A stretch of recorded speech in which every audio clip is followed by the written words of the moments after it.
Well, the conditions are absolutely fantastic. The snow is just beautiful on a stormy day like this, but I want to try to keep things simple in my skiing when it's like this. There's sometimes some unexpected little ripples and things like that.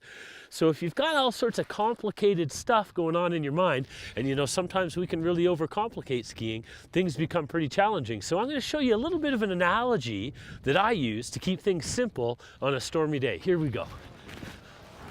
So believe it or not, the thing that helps me simplify is just thinking of steering a car.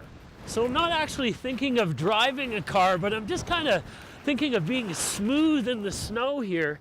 And I think of the actual act of what happens when we're steering a car. You know what? We get the direction changed by turning the wheel, right? And I think that comes from turning the legs in skiing. And then you get the grip. Well, you get the grip from the tires. And that's what I think of my edges are like. And then you know what? That steering effect, it really wouldn't happen if we didn't have some suspension. So when I'm thinking of skiing smooth in these stormy conditions, I think of steering. Here's how it looks in a few turns. Let's go. So have a look here, guys. I want to feel my legs turning. When that happens, I feel my edges grip.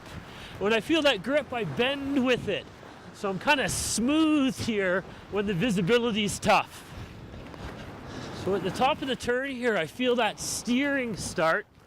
Then I feel the grip building through the bottom of the turn. And when I feel that happening, I want to be a bit more active, and I want to bend with that. If you're lucky enough to have one of those sweet rides where you've got that dial on your dashboard where you go from sport mode to comfort mode, when the conditions are stormy like this, you want to think of riding in comfort mode. So the steering comes from the legs, the grip also comes from the edge, and then soften it up through the bottom to help with the steering. Here we go.